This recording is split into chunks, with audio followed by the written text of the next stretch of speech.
market is a hundreds, if not thousand-year-old business in that sense. Of course, academic publishing a lot more younger than that, but because it's been around for such a long time, if we had found a perfect way of doing it, then I believe we would not have this problem any longer, and we will not have, be seeing news of more of our friends, our colleagues, our seniors falling victims to such things. And just like any other scam, I think predatory publishing continues to evolve day by day, and with, of course, with the advent of technology, they are getting better at what they do, and the lines are increasingly being blurred between what you can detect easily and what will look like very, very legitimate publishing. So I think the way you could go about it is, of course, being more proactive and attending sessions like this, being more active within the publishing landscape itself. So doing a lot more reading, having more exposure, speaking with your librarians, speaking with your professors. That in doing all of those things would eventually, I think, increase the likelihood of you not falling for these kind of things. So, as a continuation to my colleague's session earlier today, my job is actually to talk a little bit more about open access, and still, of course, touching on how open access relates to predatory publishing, and then at the same time, trying to give you a sense of an example of something that is legitimate, or at least legitimate in my case, of course, that sounds biased, and that is with regards to the transformative agreement for concept, which University Putra Malaysia and everyone from UPM is entitled and has access to. Okay. So first touching on open science, and open science leads to open access, and as a what we call a pioneering publisher or a global academic international publisher, whatever you like to call us. Some call us commercial publishers. Other publishers like us, I think many of us believe that open science is the solution towards the world's greatest challenges. And that means opening up research so that it can be reused again by other people, regardless of their backgrounds, right? So whether or not you're associated with a prestigious university like UPM, or you're just an average person who is not in the education or research sector, that means you're working in the private sector, not doing any work in research or publishing, still having access to big research that is published because it's open and made accessible regardless of affiliation or your background. So at Springer Nature, we are a firm believer of open science. And we think open access is a translation of that, or how we implement open science as an international and academic publisher, right? So open access, I believe to many of you, if not all of you on the call today, is not something new. You would have heard of the term before. You may not understand it 100%, but you would have been at least seen the word OA or open access or some form of this term called open access. And we're going to elaborate a little bit about that in this session as well. And of course, if you have questions about it, feel free to put it in the chat. So again, at Springer Nature, we think open science is the future, and therefore we invest a lot in open access. And we do so because we think there are many benefits to doing so, right? So there are benefits from within the research ecosystem. So first and foremost, of course, when you make things open and completely free and immediately free, you make it accessible to more people to be able to read them, to have access to them, to download the articles of research, and therefore to utilize the ideas and the discoveries in that research. As an academician or a student, or if you're doing your postgrad right now, or you're planning to be a researcher in the future, increase of accessibility tends to also lead to increase of citations. This means more people credit you for that work because more people have access to it. And therefore, more people can do work utilizing the discoveries that you have already found. So all this then leads to increased productivity, more trust in the research, as you're not putting it behind a paywall. More people can scrutinize it. More people can ask questions on whether or not, hey, is this research really legitimate, or is it just a load of nonsense, right? From beyond the academia, so let's say someone from outside the setting of the university, or outside of the government, for example. Let's take, for example, someone or an individual from within the NGO space, right? Open access allows them or people like those to have access to things that they would not normally have access. Because if you think about it, if you were outside of the university, chances are of you having access to world-class journals that are usually really, really expensive and behind a paywall. You don't have access to these kind of things. If you don't have a subscription to them, it's virtually impossible or really, really expensive. So open access makes those things open to them, and they in the community, and they are typically the ones that are really where the research can be translated, can be really utilized for real world application, are going to benefit from that. Right. So this democratizes access to research. Again, you don't have to come from a very prestigious organization just so you can get access to real world, real quality, really life changing research. And that is why here at Springer Nature, we invest a lot in promoting open access, right? So this is again just another slide explaining a bit more in detail, but we'll go through a little bit more after this. So for those of you who are, I would say, relatively familiar with open access, you would also be familiar that there are various versions of open access, right? So open access, you hear before, there's something called gold, green, bronze, platinum, all sorts of kind of names, right? It depends on the publisher. It depends on sometimes just a marketing term, but essentially there are a few general types, and let me explain. So gold open access, which is the premium standard, the most highly sought after, the one that tends to be the one that everybody strives to achieve, is what we call gold open access. Now, gold open access means that if an article is published on the publisher's website, it is immediately available and accessible for free. The version that is published is what we call the copy edited version. So it's the one that has gone through peer review, has been accepted by the author and the editors and the peer reviewers, has gone through the copy editing stage, meaning it's all been dicantikkan lah, basically. So there are all of the images, the typesetting, the paging, all of those have been done up and meets the standard format of the journal before being published online and on the website of the publisher. And at that point, immediately on day one of the publication, it is made accessible and freely available to the whole world, regardless of whether or not, again, you are part of a university that has a subscription to that journal or not. It doesn't matter. So that's gold open access.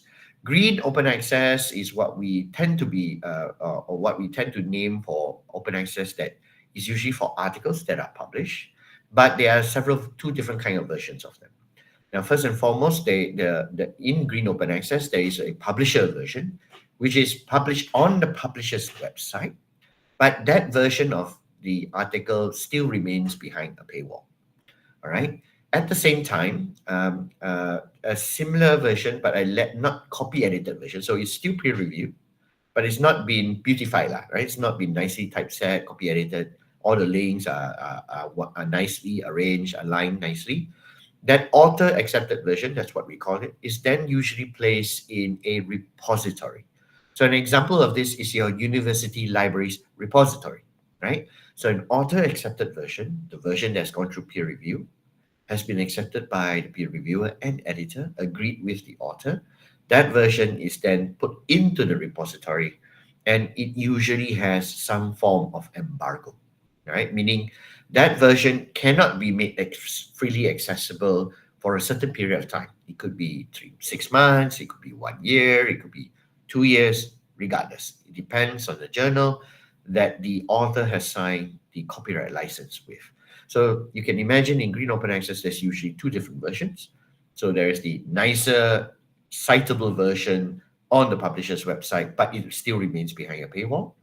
And then there's the author-accepted version that is usually placed in your university's repository or any online or public repository. That version is usually hidden because not many people are aware of it. You can, of course, cite it, but whether or not it has a DOI depends on who is managing the repository. And therefore, visibility and ability to cite becomes a challenge. And therefore, Green OA is not the not the premium standard, and not the most usable version of open access.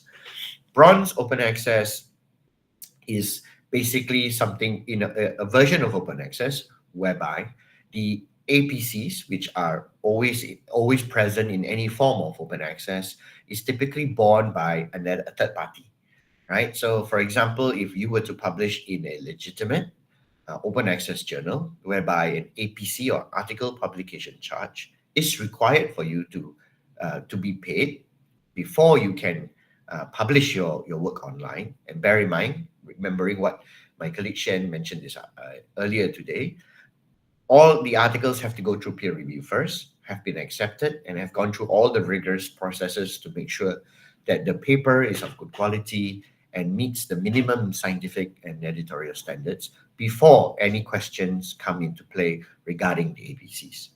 But once the editorial acceptance has been done, and the author is required to pay the APC, a bronze open access is usually in a way whereby there is a third party funding that APC on behalf of the authors.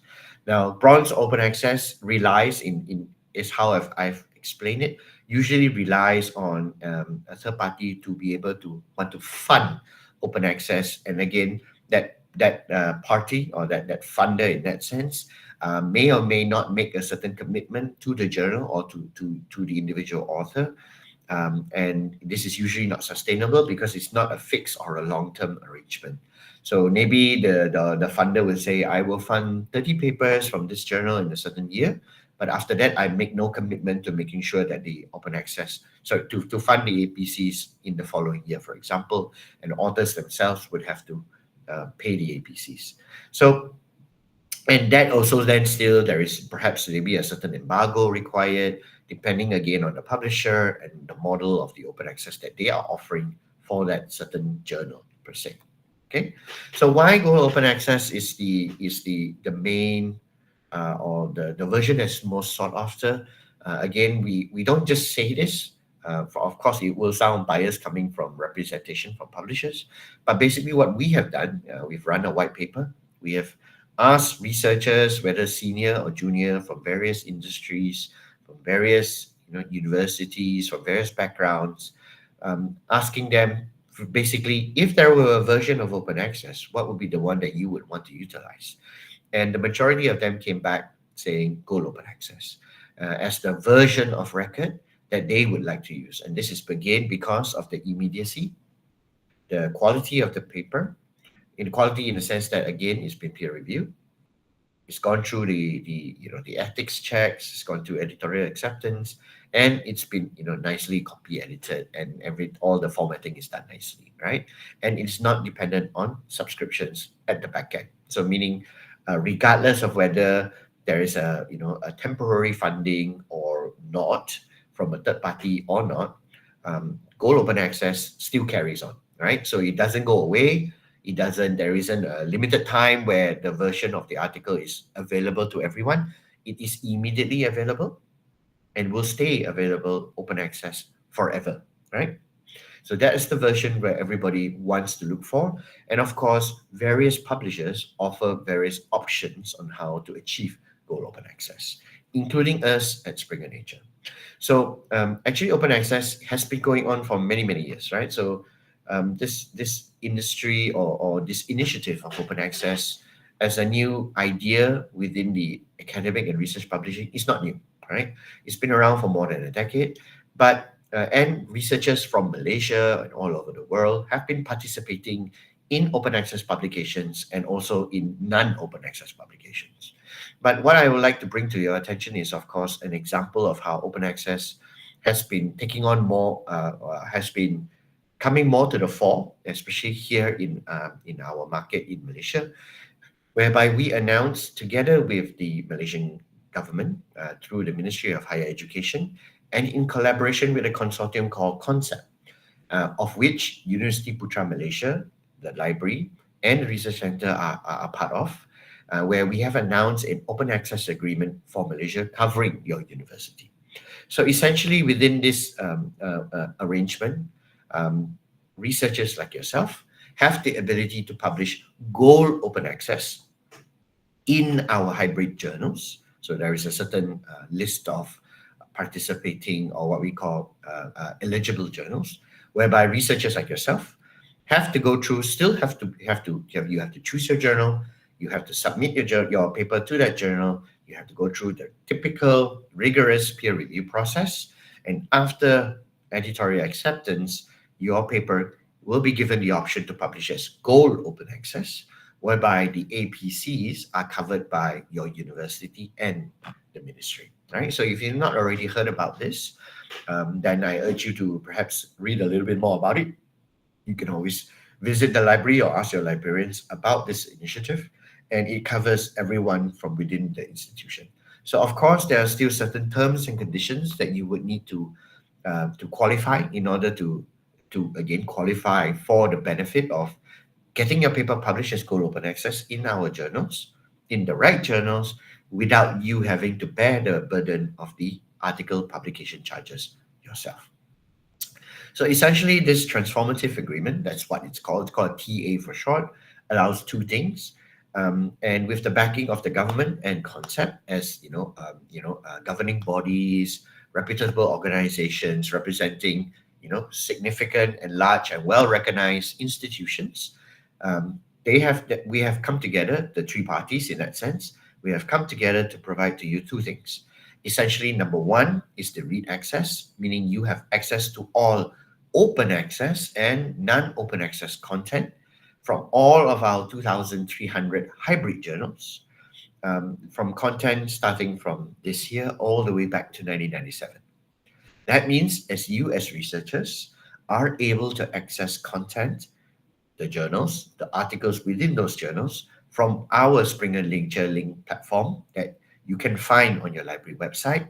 You can search for them, you can go through them, you can open and read and download any of the hybrid journals articles from current year all the way back to 1997 if the journal has been publishing that long, right? So that's one portion. And at the same time, as I mentioned, the ability to publish gold open access articles without the article publication charges being borne or being having to be paid for by you as the researchers. All right. So what's important in this sense, from an open access perspective, is that for you as authors, if I bring your attention to the left hand, to the box on the left, is that for you as authors, you have many benefits through this transformative agreement. And it ties in with open access, as I said, and of course, in addition to our topic today about predatory publishing or how to avoid predatory publishing. So as authors, you have access to world-class, legitimate, well-reputable journals and the articles within them. This now improves your efficiency of doing literature review because you now spend more time having access and actually reading articles instead of meeting paywalls or getting frustrated because when you want to search for a certain article from Springer Nature, it is not accessible to you because there would have been a lack of subscription access from your university library, right? And this was, of course, present within your institution for the last few years, meaning to say prior to May of this year, a lot of our journals were not necessarily accessible to you as researchers from your university. But through this TA, they are now 100% accessible. At the same time, you are again able to publish as gold open access without having to pay the APCs. Of course, there are certain criteria that you have to meet. And the very, very basic one is, of course, you need to be accepted by the journal editors and the peer reviewers first, right? So you still have to go through the traditional and typical editorial process of peer review. But once you have passed that stage, you have to again the ability to submit your paper to the university, informing them that you have qualified the journal's process, and now you would like to publish your paper as gold open access, whereby they would bear the cost instead of yourself. And once you've done so, if your paper has been accepted and approved by the university to pay the APC on your behalf, you of course don't have to worry or fight or figure out where you're going to pay. As Ms. Shen has alluded to earlier in the session, an average of 3,500 euros. You just have to focus on making sure that your paper passes the editorial process. And once you do so and everything gets approved, your paper immediately gets published on our publishing website, Springer Nature, Springer Nature link, and it becomes a gold open access. Again, it means immediately visible, immediately downloadable, and readable by anyone around the world. So hopefully this then leads to, of course, increased viewership, and ultimately hopefully leads to better citations and recognition for your work, right? So as young researchers, as early career researchers, and which I believe are the main demographic of the call today, I think this is an incredible opportunity for many of you to leverage on. All right. So this kind of arrangement is not typical. I'm sure there are certain initiatives that are quite niche, but this encompasses all or any journals, regardless of background, regardless of subject area, regardless of whether or not you are a student or not. And what you call it, the entry or barrier requirements are relatively standard and fixed in the sense that as long as you usually, if you meet again the editorial criteria of the journal, you would typically be accepted, right?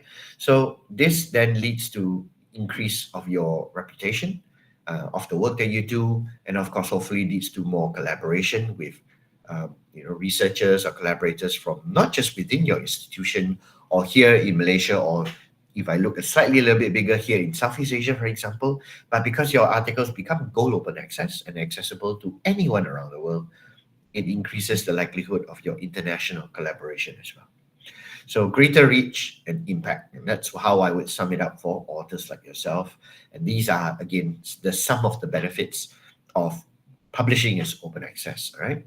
At the same time, again, touching back on the predatory side, because this arrangement has been vetted essentially and has been recognized by the Malaysian government through the Ministry of Higher Education in collaboration with Concept and therefore your university specifically, they have basically, in essence, rubber stamped, right? The journals and the publisher itself saying this is a reputable publisher. This is a model that we can agree on because we are funding it for you on your behalf, and therefore you don't have to worry too much in the sense of whether you might be falling into the trap of a certain predatory publisher. Now, an additional caveat I would like to put is that again, I think no publisher around the world, regardless of whether their intention is good or bad, can also shield themselves 100% from falling into the predatory publishing trap. Now, because as you may well know, the publishing industry or how it's run behind the scenes with regards to editors and managing journals, to you as authors submitting papers, to us as publishers managing journals as a business or even for non-profit, it is all done on a trust basis.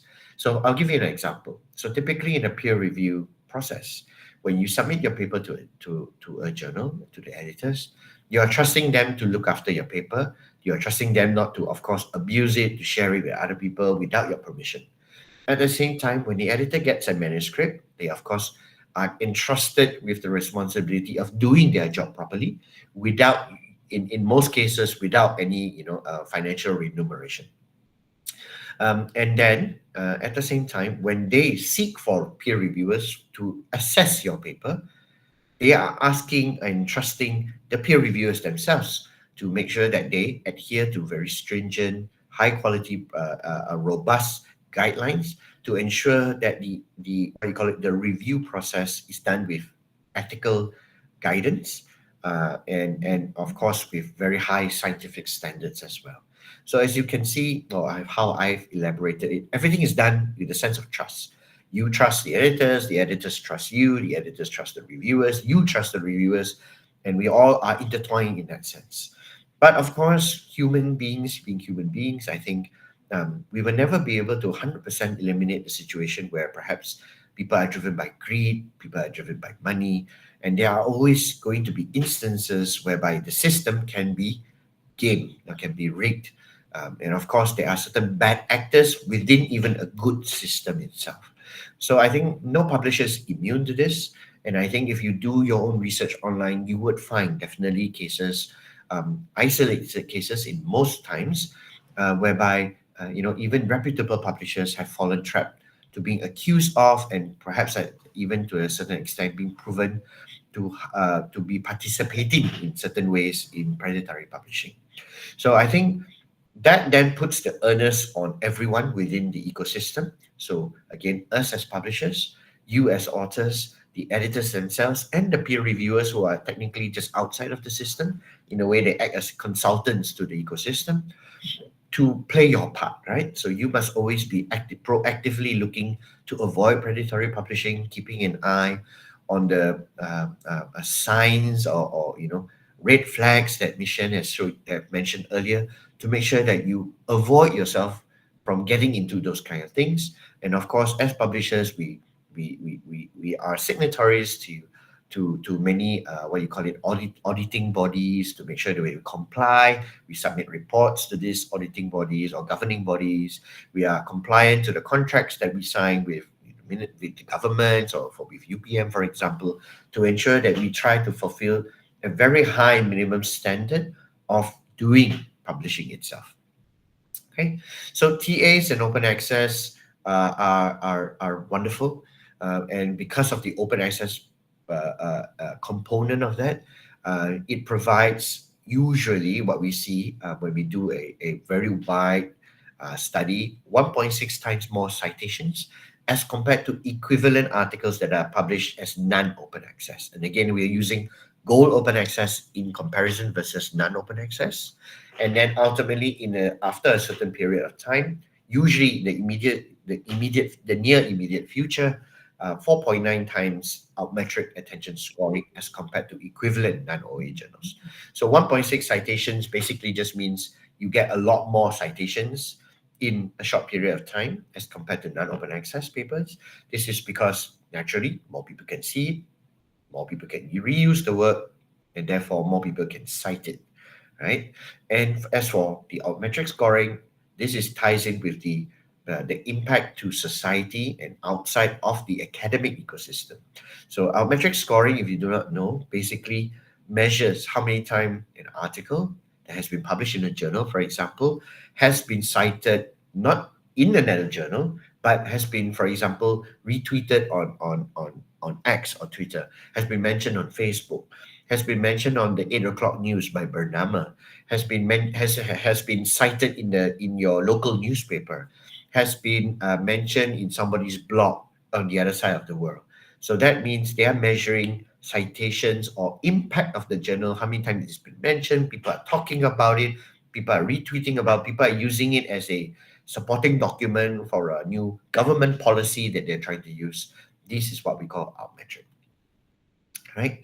So for institutions or librarians, open access is also a blessing for them in a certain way, whereby libraries do not have to, worry about subscription costs, and therefore they have better abilities to provide more content, curated content through the library for you to utilize, right? So they can gather a lot more information, a lot more content from big publishers and put it on the library website so that you are aware of these things, and then of course provide more content, and that drives more utilization of the existing resources within the university library itself. And for society and science, 57% of articles relating to SDGs were published in open access. So if you are familiar with the SDGs or Sustainable Development Goals, which I think many of you are today, especially if I think a lot of you are finding a certain element or angle or a certain SDG associated with the research that you're doing, a lot of those papers are typically published as open access. And the reason for wanting to do so is because when you want to address societal problems, you typically want to make sure that your research, your findings, your discoveries are accessible to people, not just within your university, your immediate group of peers, but by the average person in the street, by the community, by the student, by the schools, by the societies, by the average person in your country, in your society, in your neighborhood. Right. So just touching a little bit more on some of the tips, and some of this will overlap with what Shen has mentioned earlier, but essentially I've also come up with several, I think, pointers for you in regards to avoiding predatory publishing, and I'll be using examples from Springer Nature to show you how you would utilize the things that are available to you already to use as practice for yourself to make sure, okay, how do I lower my chances in falling into some of these traps? All right. So first and foremost, whenever you get a certain claim online, like you go to a certain website, whether or not it's Springer's website, or Severe's website, Wiley's website, or a website of a publisher you've never ever heard of before.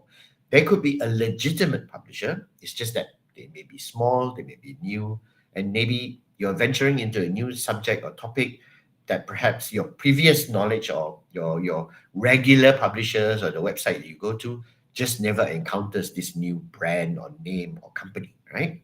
So whenever any of these publishers claim something, please, I think a good practice would be to go and verify, fact check, basically. So just as how you would, fact check something you read online, on social media, or something that you hear on the news, for example, you would have to go and reconfirm, double confirm or verify the claims of that journal in this case. All right. So if a journal claims to be indexed in Web of Science, in Scopus, in PubMed, some of them could be lying, some of them could be exaggerating, and of course, many, if not most of them, are essentially telling the truth.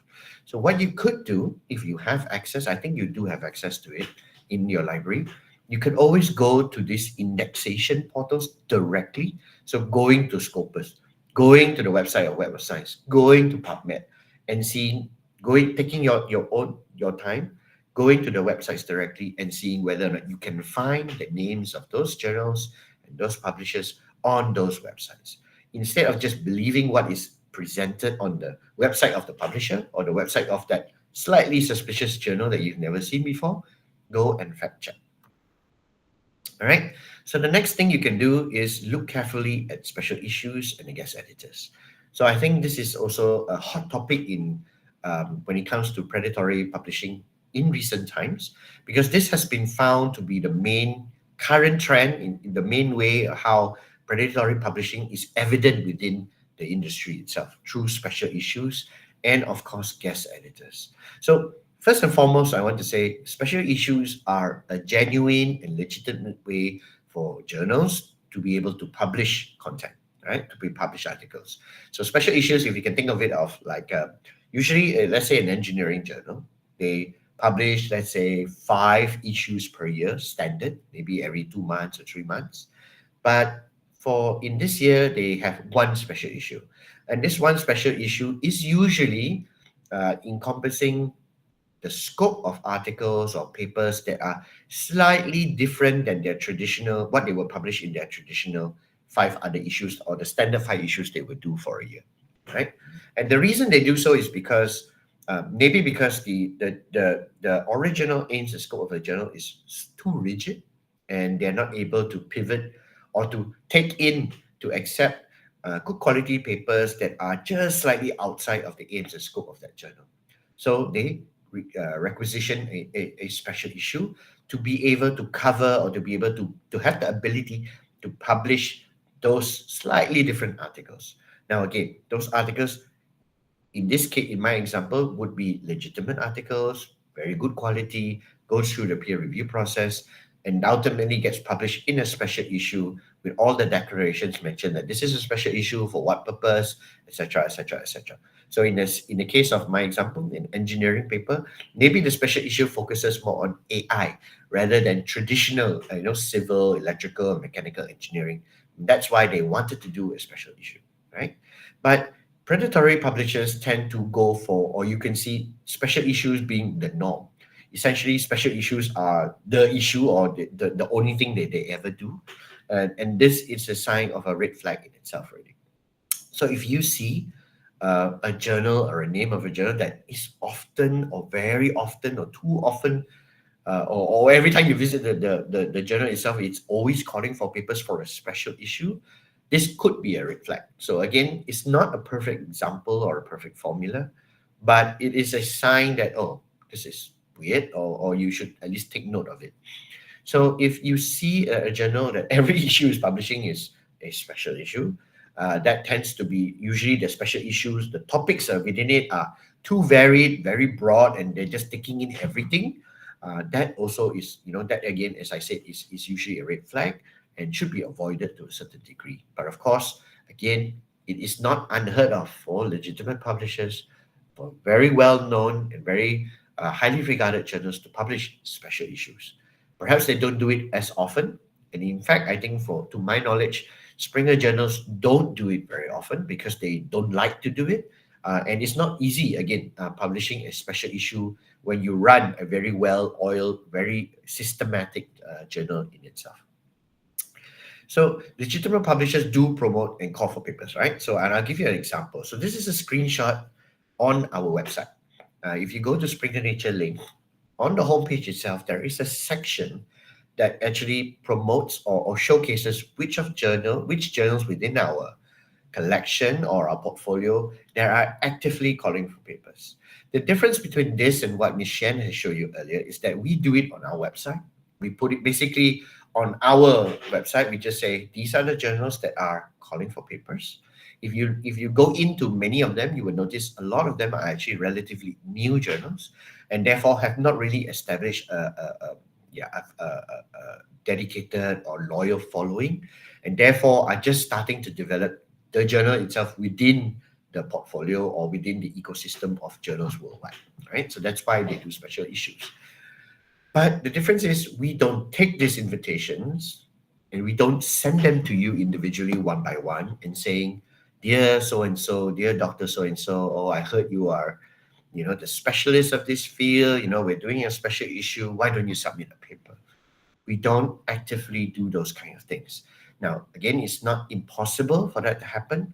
It is completely possible whereby if a certain journal is very, very, very niche, or a certain special issue is very, very, very, very, very niche, where perhaps in the whole world, there is only a handful of people who work on a certain topic, then it is of course likely that perhaps the editors of that journal may what you call consign and a paper from a certain thought leader from that subject area itself. So could be a Nobel laureate, could be a person who discovered something very fundamental to that topic. They may invite them to submit the paper, but they do so and usually on the pretext of, hey, this is open to anyone. If you want to do it, you can. We can never force you to do so.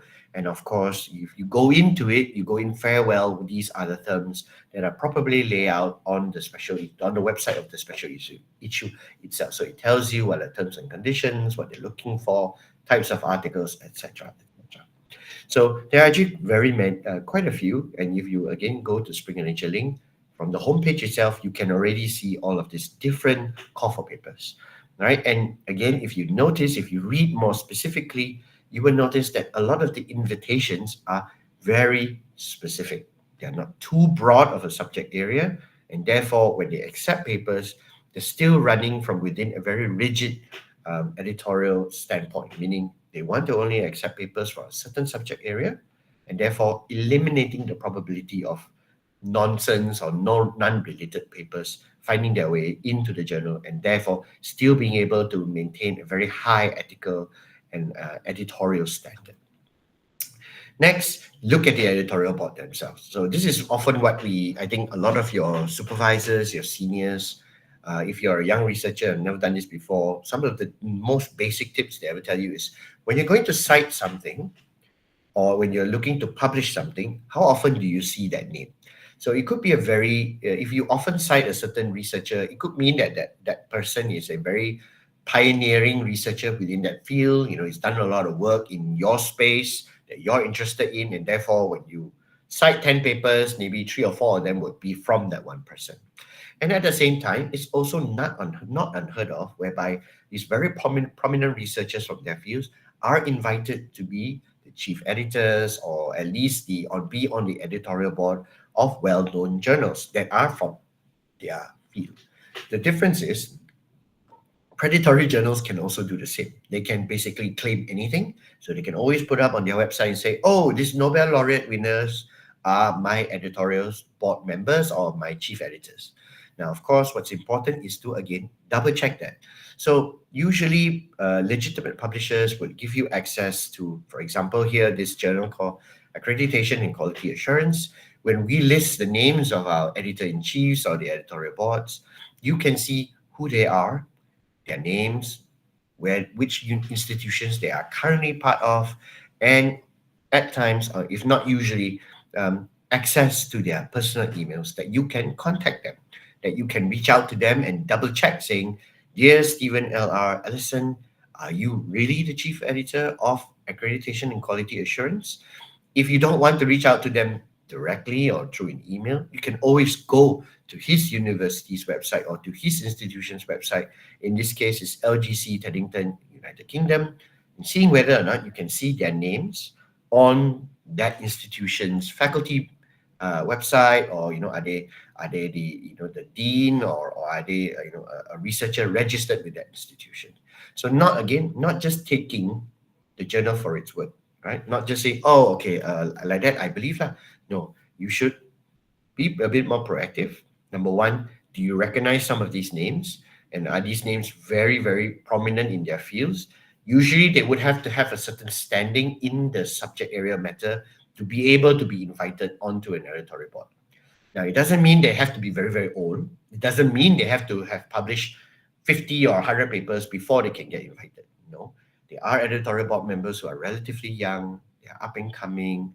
Some editorial board members can be also, just PhD students, but it's because of their familiarity of the field, the familiarity of of the subject matter itself, and they would have actually contributed to that work, to that science, to that space prior to have been, being invited to be an editorial board member. And of course, you can be an editorial board member for more than one journal. I think it's not as common because it's usually a lot of work. But of course, the more prominent you are, they tend to be invited to be on the boards of many different journals. All right. Next, pay attention to peer review promises.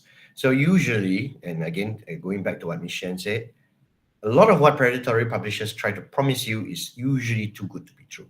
So this means if they say, oh, acceptance within 7 days, and when they say acceptance, meaning they usually also mean to say acceptance in 7 days, publish in 8 days, or something like that, right? So if you think about it properly, how can you, number one, just look through my paper and within 7 days, within 1 day, so from the 7th day to 8th day, how could you have gone through the entire peer review process and then say the paper is okay and ready to be published? So things like that sound too good to be true, right? So usually, more legitimate publishers or journals themselves have a much more robust timeline.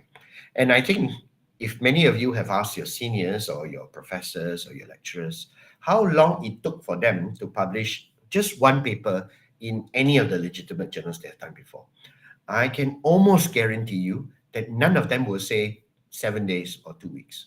It's virtually impossible. And this is because if you know the peer review process from step by step, you would be aware that it is virtually impossible to get anything done within 2 weeks. 2 weeks is usually just the minimum to assess the paper for one time. And that's just a very general assessment by the editorial board or by the editor-in-chief or the editor who's in charge of looking after that journal, for example, right? So in our Springer Nature, for example, this is a screenshot of one random journal. It's called Tree Biotech. You can see on the bottom right-hand side, it says submission to first decision, the average or the median is 24 days, almost 1 month for them to first respond to you the first time. So what this means is from the moment that you create you've written your manuscript, you've uploaded a copy of your manuscript to this journal, it would take them almost 1 month on average to first come back to you with the first response. And the first response will either be, okay, this looks good, but now let's go for peer review. Or it could be rejection saying, sorry, this manuscript is a good paper, but it's not a match for this journal. So you're going to take it somewhere else. Or it could also be, your work is like 70% there, but we need you to do certain changes and then resubmit again. So it would take them almost a month for them to just give that reply. Because in the time it takes for them from first submission all the way to that 24 days, and this is just a median, it could be anywhere between 20 days, a month, 2 months for them to first come back to you. It is entirely possible. So When someone promises you publication in 7 to 8 days, I can virtually guarantee you that is very, very hard to do, and therefore usually too good to be true. And again, as many of you would have heard from either experience yourself or hear from researchers, it usually takes a long time to get published. 2 months is considered very, very fast. I've heard of as long as 2 years, 3 years on a very difficult paper that perhaps is very niche, very hard to find reviewers, and constantly going through revisions. Next, scrutinize the articles that are already published. And I think this ties in with the TA itself.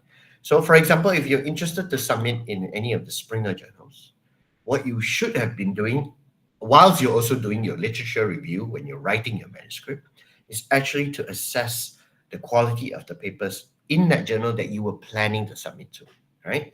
So, a lot of paper mills, and paper mills is the term that they use for journals that are just spitting out articles that are not of good quality, that are obviously predatory, that are focusing more on just numbers rather than the quality of the papers, is that you will see that, okay, there are a lot of publications, so there are a lot of articles, but when you go into the article specifically and you look at the text, the full text, a lot of it is very questionable. So whilst you're doing your literature review, and again, I tie this back to the TA, you have access to over 2,300 journals from through the TA, through your library website. And again, they are from Springer, ADs, Palgrave, and academic journals. They encompass all of these different subject areas, so you would be able to find almost virtually everything. Of course, not every subject area is equally as strong in our portfolio versus others. So we have about a 60-40 split between STEM, 60%, and HSS, or the humanities and social sciences, 40%, right? But hopefully, when you find something, what I encourage you to do is to go into the journal, and then when you read, whilst you're doing you're looking for literature review for citations, actually trying to assess several papers from the same journal. And if you look at the quality of the papers, and you feel, yeah, this looks like really good stuff, right? It looks difficult. It's not just some mumbo jumbo, or it looks like it was written by AI, for example.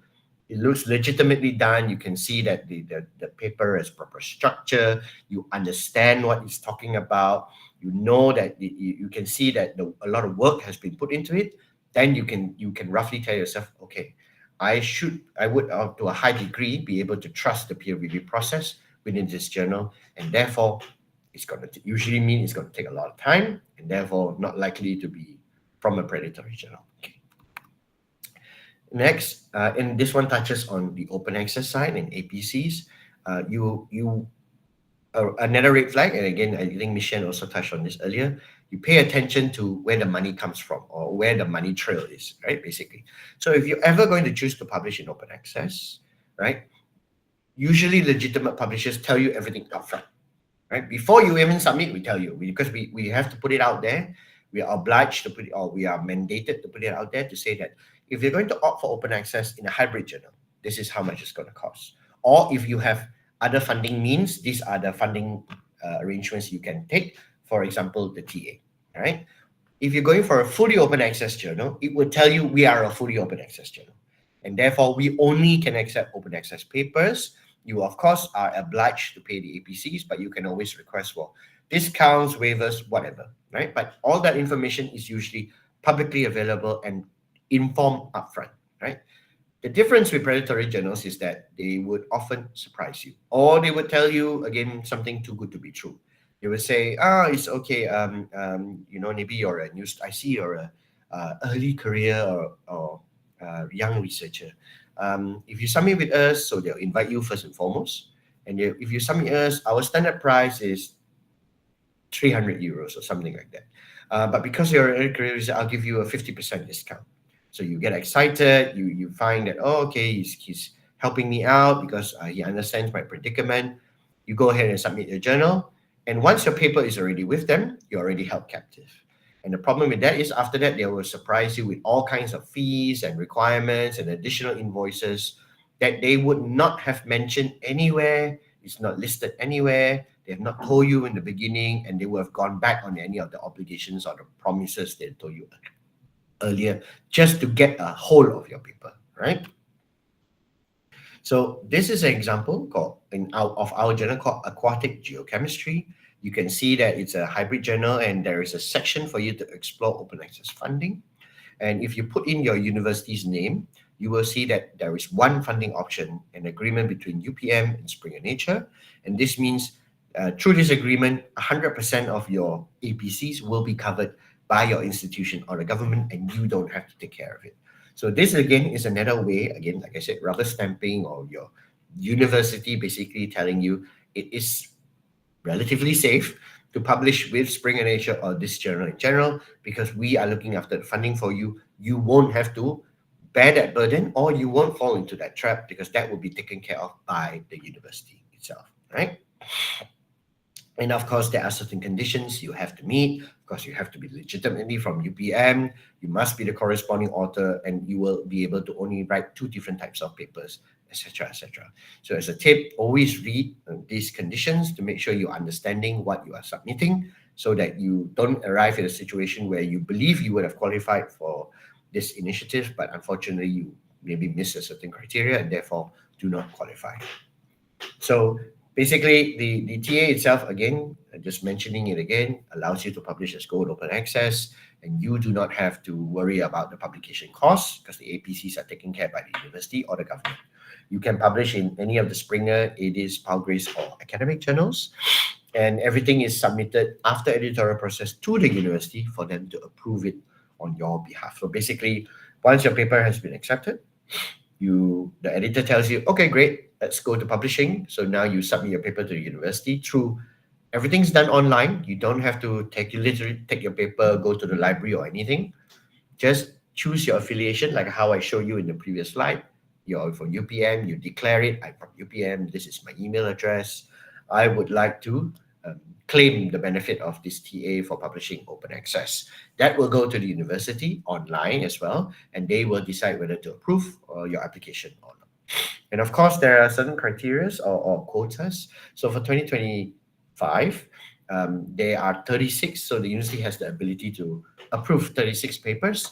I believe, if I'm not mistaken, as I checked as of this morning, there are still quotas available for you. So if you are lucky enough to submit your paper and get editorial accepted and submit the submission to UPM, to your university for approval, there's still in quotas for you to be able to stand benefit for it for this year. And if you don't make it this year, don't worry, there will be quotas in the following year as well. Right? So if you wanted to find out which journals are the legitimate or eligible journals that are qualified as part of this TA, there is actually a nicely curated list. You can go to this website. I'm sure the slides will be shared with you after this. From that website, there is this button to download eligible journals. So if you submit to these journals, then you would have already fulfilled one of the criteria to qualify for the Gold Open Access publication. Next, another tip is to watch for sudden impact factor inflation. So as you know, if you're not familiar, allow me to explain. Now, what is used in the industry has been trusted for decades, in years and years and years, is journal impact factor, right? JIF, apart from indexation. Now, journal impact factor is run by Clarivate. This is the company that manages or does all the calculation and assessment. They work with publishers, again, legitimate publishers. So it's not they come to us. We literally have to submit our journals and all of the data and how many people have cited certain things to Clarivate, so everything is transparent. And they do the, what you call it, a transparent, unbiased measurement of all of the different journals all around the world from the different publishers, whether for profit or not for profit whatsoever, OA or not OA. And they come up with this score called Journal Impact Factor. So Journal Impact Factor measures the number of citations that the articles from that journal receives, usually within the 2-year period, right? And the more the citation that articles from that journal receives, the higher the impact score, right, on average. But usually, a sign of a predatory journal is that from 1 year, you can see it doesn't have a JIF, it's never been indexed, and then suddenly the next year it is ranked number 1 in the world for some reason, or they're claiming ranked number 1 with a absurd impact factor. So I think the world record for impact factor right now, I think it's 150, 160 plus. I think it's by a cancer related journal. And that is an extreme outlier. Of the tens of thousands of journals that I think are legitimate in the world, that's the only one.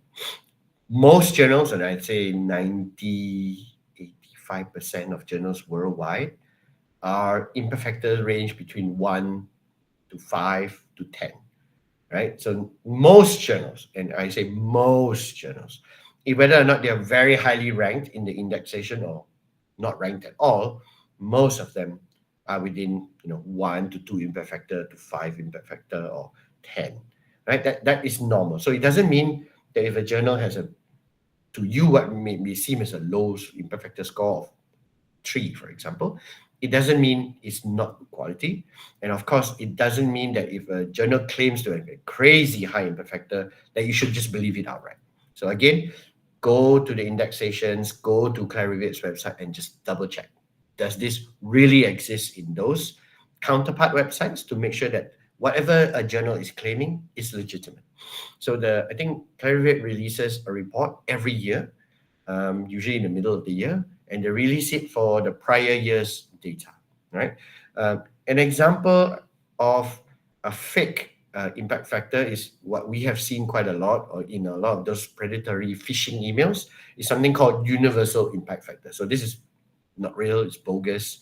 Nobody measures this. You cannot find an indexation company or another publisher, a legitimate one, using universal impact factor, right? Next, use community and institutional checks. So predatory journals, they are usually alive because less authorities are aware of it, or big figures or big institutions or unions are aware of it, and they tend to prey on young, unsuspecting, not experienced researchers, like many of you, I guess, because you never heard of them before, but you would tend to believe them because of all their sweets and promises. So when in doubt, ask around, right? If not immediately to your peers, if you feel like they are just as inexperienced and naive as you, then perhaps ask your librarians. That's the next best thing. If not, then talk to your professor, talk to your friends or your collaborators from the other university. Have you heard of these people before? Have you published with them before? What was your experience? Was it bad? Was it good? Did they ask you for money? Those things. Ask those questions. And of course, use the think, check, submit tool as well, right? So I'm going to stop here because I think that pretty much covers our session for today. And of course, I am conscious of time. But that essentially, my presentation is more on open access and how that affects predatory publishing, or how predatory publishing can be avoided. And of course, touching on the TA a little bit. So I think I will stop here. And I will leave maybe a few minutes for questions, although we are a bit out of time. So mungkin saya boleh dapat assistance daripada Encik Sazali. If there are any questions in the chat, please just help me to voice them out so saya boleh jawab lah. Okay, thank you, Mr. Ken, for the very interesting and fruitful presentation. Now we are open for Q&A question. Participants are encouraged to submit their question through the chat box or raise their virtual hands to ask directly. Yeah, so yeah. Sorry, I can't see the screen. So go ahead, yeah, thanks. Yeah.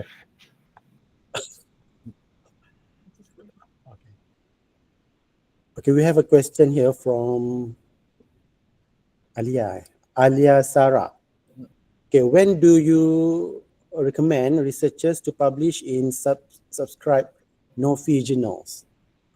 Perhaps other reason outside of financial constraint. Okay, so to answer that, I think the question was when or in what scenario. Now, I think I should base that on first explaining what is a subscribe or a closed journal, meaning these are journals that will accept your publication. Of course, you still have to go through peer review, but they will never ask for publication charges. This is because the journal would survive not on APCs, but the journal would survive on selling a subscription to that journal to, for example, your library, right? So the journal is funded through subscriptions, and publishers would sell a subscription to a journal so that the library will be able to provide access to the subscribed articles. So when and how should you do this apart from funding? So usually the main reason for why you would want to choose non-open access is because you don't have the financial capability to do it. That is the main reason, and I think today more and more people would want to opt for open access if they had the chance. But there are certain situations, usually and very niche, that I have heard of before personally, where people, if given OA, still don't want to take OA. So one of them is if you have a compliance issue. So if there are certain, for example, if you have taken grant funding or investment by a third-party company, maybe not for university, let's say a pharma company, and part of their requirement is that you cannot make this open access because you sign a contract with them to receive investment to do research. There may be a clause in that contract saying you cannot make this thing open access. So that is one scenario that you have to avoid publishing in open access. The other one is that usually, I think this is still still a contentious matter. I think there is still certain skepticism within certain researchers that do not believe in open access because there is a lack of understanding on the copyright law, on how copyright works. So regardless of whether you publish in non-open access or as an open access article, you still have to sign what we call a copyright license. So this copyright license essentially dictates what the article and the publisher can do when it goes onto the publisher's website, right? So there are still some researchers who don't believe in open access and feel that they would not want to allow their papers to be open or so freely available, and therefore opt for the non-open access option. But I think that the world is showing us today, and all the data points to open science, and open access is an increasingly attractive option for anyone, unless of course you have certain criteria that just would prevent you from choosing open access. Thank you for that question. Okay, we have another one here. Does predatory publishing include high cost but lower quality publishing? Yeah, I think that tends to be an example, or if you can summarize it like that. Again, predatory publishers, they care about money most of the time, and they don't care too much about your paper. So what most of them will do is, as long as you pay them, they'll put it on the website, right? But what they won't do is they won't manage the paper, they won't promote it, they certainly won't put it through a proper peer review process, or in fact, they will just take your existing paper, maybe they will copy edited it a bit just to fit into their website, then they will just throw it up there. What they care about is receiving the funds from you. That's what they'll do. And usually you would have already fallen into the trap the moment you send your paper to them, because then your paper is already out there. You can't get it back from them, or you cannot trust that they won't abuse it and put it on their predatory website. And of course, once that is done, then unfortunately you cannot utilize that paper anymore. Because even if you, let's say you fell to the trap, you did not know, right? You were naive, and it's okay, you made a mistake. But if you try to take that same paper and submit it to a real legitimate publisher, they would immediately reject it, unfortunately, because they will be able to find out, even if you don't tell them, that this has already been published on a not so trustable website. They have their ways of finding that out. Next question. Okay, next one. This is a very long one. Okay, I skip this one. I take another one. Can you share about the full process of normal process that we will go through? I mean what's this? I think I understand the question. I maybe have one slide here that can work. Let me show you. Okay, here. Okay. So in this slide, sorry, I didn't use this earlier because I don't think we have time to do it. But basically, the process that you go through as an author is step one, you do your research. While you're doing your research, you do literature review. And sorry, Encik Sazali betul ke? I hope I'm doing the right thing. Yes, yes, you're right. Okay, sorry. So while you're doing your research, you then write your paper. And when you come to the end of your research, you finish your paper, right? You write your whole manuscript, you do all your citations. Okay, that is your draft. You then look for a home for your paper. You go look at all your different publishers, websites, databases, and like library. You look at your citation list and say, oh, majority of my citation coming from a few journals. That usually is a sign that you should submit to those papers. You go to the website of that publisher or that journal, you create a profile, you submit your paper. You wait for the first response, sama ada accept atau reject, ataupun reject tapi tolong hantar balik after you make changes. Then the editor takes that and goes through peer review. So what it means is he will look for reviewers who are capable in your field or understands your paper, ask them to assess your paper. The reviewer will take some time, read your paper, either make suggestions of you need to rewrite your paper in a certain way, or you may be recommended to do more experiments or something. The editor takes that back. He makes his own assessment first to make sure that it's unbiased. Then he sends it back to you as the author and requests that you make make the changes that are recommended by the reviewer and the editor.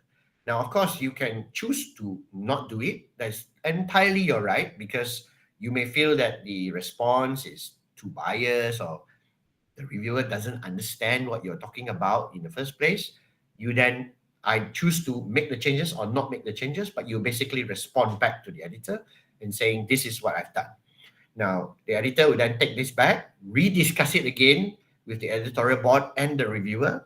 And once everybody is satisfied with your changes, dia akan bagi tahu you, he will let you know, okay, good to go, or I'm sorry, even after the review, we find that your paper doesn't qualify, doesn't meet our standards. You should take it to some other journal, or we just have to stop here, for example. But if you've been accepted, then basically you will get what we call a editorial acceptance notice, a formal one, not an email, like a formal one. Usually now everything is done online, and it will ask you to proceed with the publication steps. So in the case of the TA, you just have to double confirm you're from UPM, and it will state that there is a funding option, and you just submit your paper to the university. And if it gets approved, you then after that sign your copyright license. You choose CCBY, NCND, or whatever this option is given. And then finally, once it's nicely copy edited, all the alignment nice lines up, images nicely arranged, given a DOI, and then submitted online. Published online. And after that, you of course celebrate and start telling the world about your paper, essentially. Okay, thank you, Jose. Next question. Okay, one last question. Yeah. Does the copyright allows to publish same article in multiple journals? No, of course not. That is a big no. And again, tying this back to predatory publishing, they won't care about this, right? So they will say, as long as you pay me, I don't care if it's been published somewhere else, they will do it. So that again is a red flag.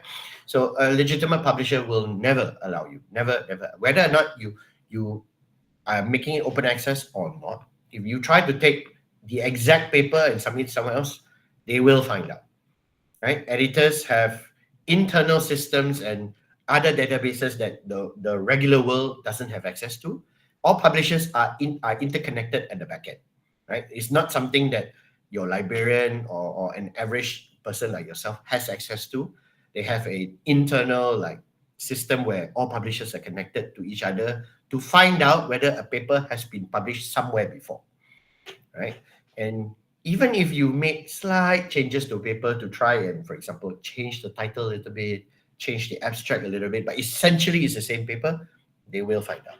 And the moment you do that, you will have already ruined your reputation indefinitely. You will be in a way blacklisted. I'm not saying they will prevent you from publishing ever again, but you will have a mark on your record forever that you have tried to do this before, whether intentionally or unintentionally. That mark will be there with your name forever. So never do it.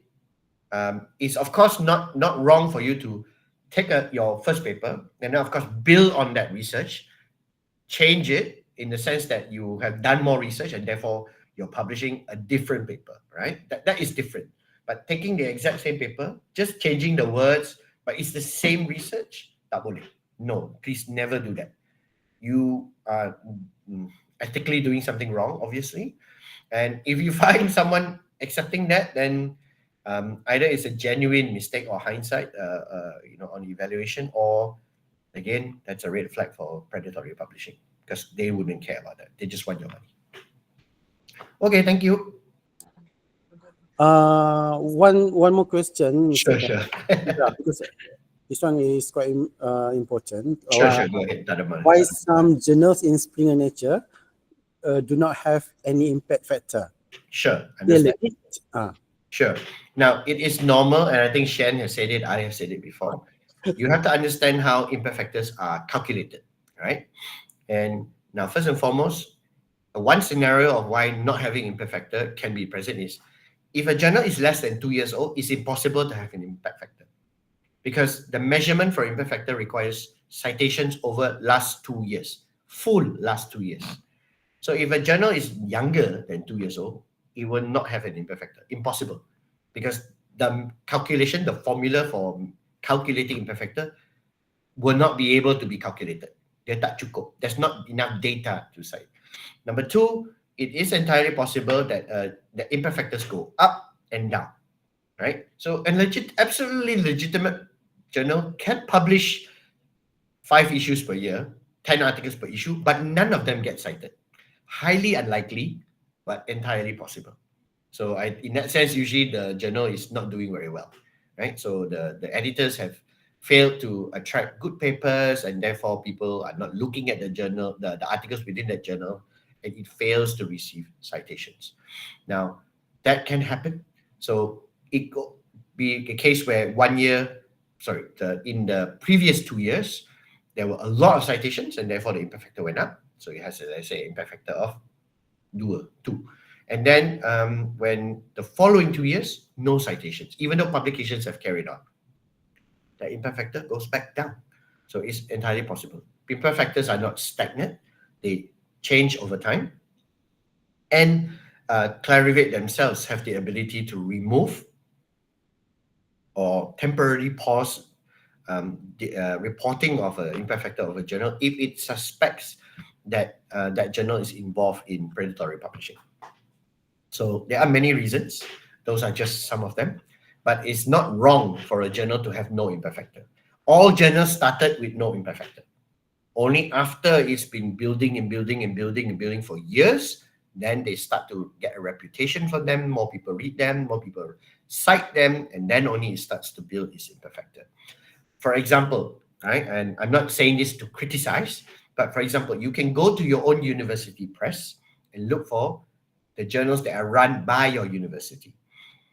It's likely that some of them do not have impact factors. It's not because UPM or UPM Press, or again, I'm not saying this to criticize anyone. Even Springer Nature has journals that have no impact factor. It is completely a normal thing. Okay, thank you. Okay, thank you, Mr. Ken. Thank you, everyone who asked the question. Okay, before we end the session, can everyone turn on the camera for a photo session?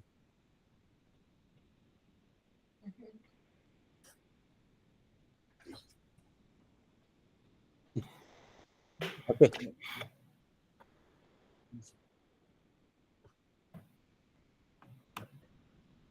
Is everyone ready? Show your smile.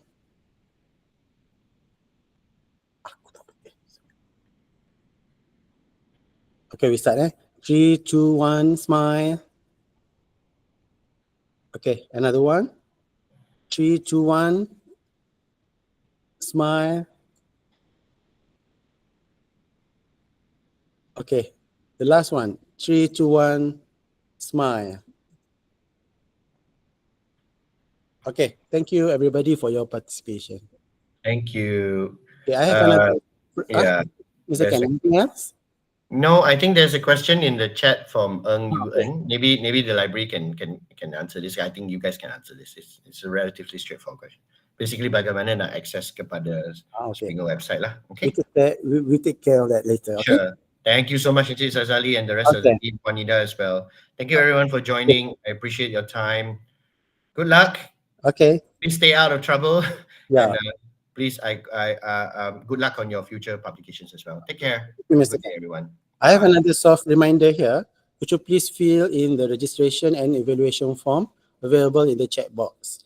The digital certificate will be sent to your email provided in the form. Thank you. We have come to an end. On behalf of the organizing committee, once again, I would like to thank everybody for the cooperation, and we hope we have gained benefit from this webinar.